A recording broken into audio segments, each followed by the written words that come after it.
ഇന്ന് തന്നെ സബ്സ്ക്രൈബ് ചെയ്യൂ നിങ്ങളുടെ പ്രിയപ്പെട്ട ഷോസ് കാണൂ. എന്താ മോനെ?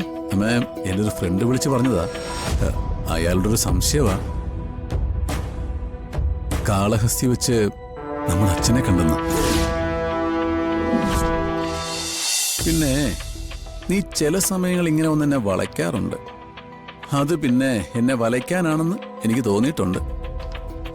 ഞാൻ വളയ്ക്കാനും വന്നൊന്നും അല്ല. പിന്നെ വളച്ചാ വളയുന്ന ഒരാള്. എടി, വളയാനായിരുന്നെങ്കിലേ കോളേജ് കാലത്ത് ഞാൻ ഒത്തിരി വളയേണ്ടതായിരുന്നു. പണിക്കേഴ്സ് ഫാമിലിന്നൊരു ദുർവിധി എന്നെ ഇവിടെ കാത്തിരിക്കായിരുന്നില്ലേ. അതൊരു മാലതി പണിക്കരും. കാര്യം പറ, എണീറ്റ് പോ. ഞാനൊരു കാര്യം പറഞ്ഞാലേ ജഗദീശേട്ടൻ ദേഷ്യപ്പെടോ? അതിപ്പോ നീ പറയുന്ന കാര്യം എന്താണോ അതിന്റെ മൂഡ് പോലെ ഇരിക്കും. സാരമില്ല, എന്തായാലും നീ പറ. അതെ, എന്റെ ഒരു സംശയം മാത്രമാണേ. പറയടി പണിക്കരുപുത്രി. രാമേട്ടൻ ഗൾഫിൽ പോയിട്ട് ഒരു 3-4 മാസം കഴിഞ്ഞിട്ടാ മരിച്ചത്. പിന്നെ എങ്ങനെ സംഭവിച്ചു എന്നാ എന്റെ ഒരു സംശയം.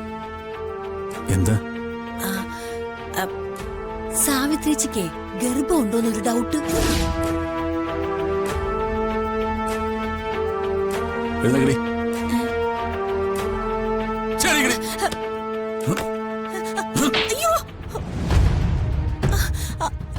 വൃത്തിയോട് പറയുന്നോടി. അയ്യോ ജഗദീശേട്ടാ, ഞാൻ മിണ്ടിപ്പോരുത്. എന്റെ ചേച്ചിയെ കുറിച്ചോ എന്റെ ഏടത്തിയെ കുറിച്ചോ മീനാക്ഷിയെ കുറിച്ചോ എന്തെങ്കിലും വൃത്തിയോട് പറഞ്ഞ ഒന്നുകളിൽ നിന്ന് ഞാൻ. അയ്യോ, അടുക്കളയില് പപ്പായ. നിന്റെ അപ്പം പണിക്കറ തൊപ്പിപ്പാള ഓടി. ഇല്ലാത്തവരെ പ്രദൂഷണം പൊക്കി പിടിച്ചിട്ട് വന്നോളും. എന്റെ അമ്മൂമ്മയുടെ ഗർഭം.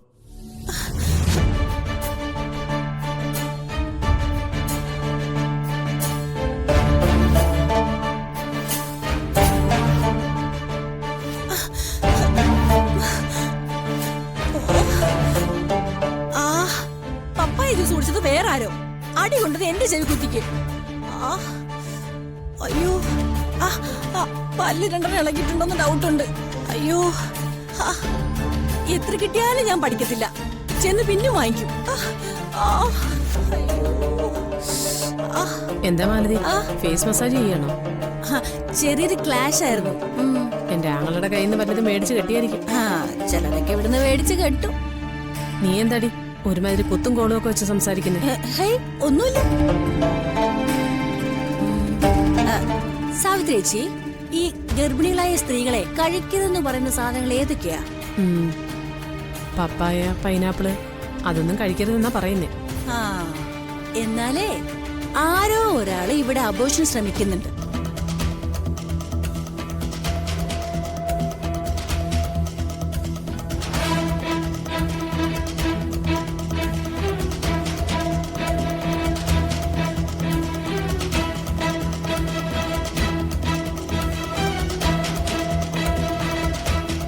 മാലതി പറഞ്ഞ ആ സംശയം എനിക്കുണ്ട്.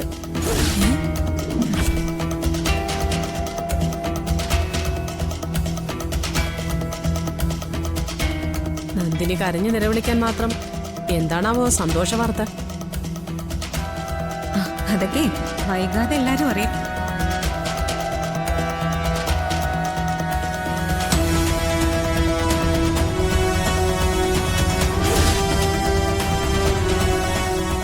ഇത് കുറച്ച് കുഴപ്പം പിടിച്ച കേസാ.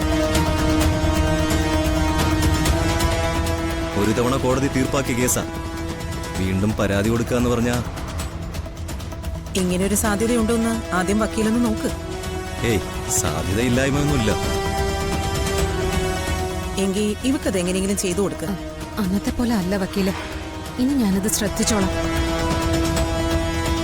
ഇന്ദ്രജ പറഞ്ഞതുകൊണ്ടാ ഞാൻ വീണ്ടും റിസ്ക് എടുക്കുന്നത്.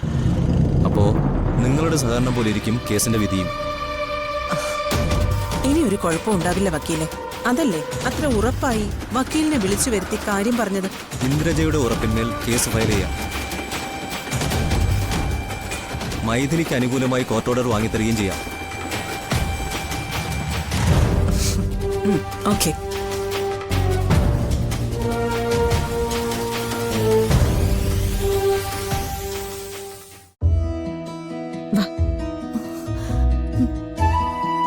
മോളെ വാ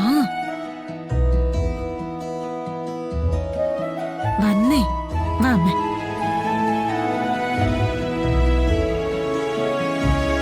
ആഹാ, എടുത്തി എല്ലാരും ഫുഡ് കഴിക്കാൻ വരുന്നുണ്ടേ. ഏട്ടത്തി ഒന്ന് വിളമ്പി കൊടുക്ക്. മാലതി വിളമ്പി കൊടുത്താ മതി. ദേ, അവരെ കൊണ്ടൊന്നും പറയിപ്പിക്കരുത്. അമ്മ ഒന്ന് ആഹാരം വിളമ്പി കൊടുക്ക്. അല്ലെങ്കിൽ ചേച്ചി കൂടി ഇരുന്നോ, ഞാൻ വിളമ്പി തരാം. വേണ്ട, ഞാൻ വിളമ്പിക്കോളാം.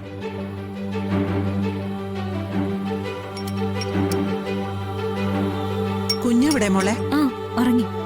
മോളിരിക്കെ. ഉം. ശരി. അമ്മേ,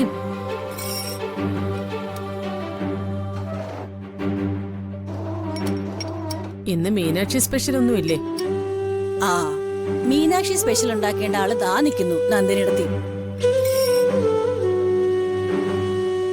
നന്ദിനിടത്തേക്കാണെങ്കിൽ ഒന്നിനോടും ഒരു താല്പര്യമില്ല.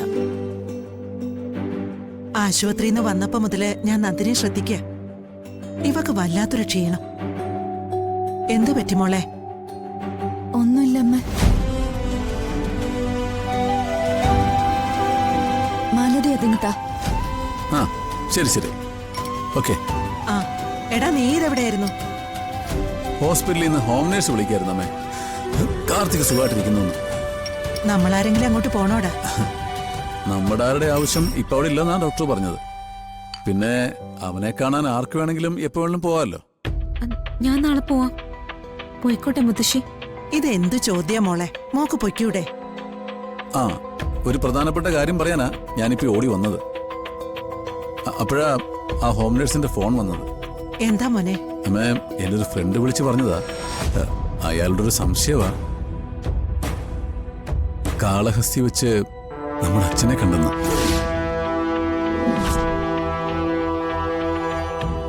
ഈ കാളഹസ്തി എവിടെയാ? അത് കാളഹസ്തി എന്നും കാലഹസ്തി എന്നും പറയും.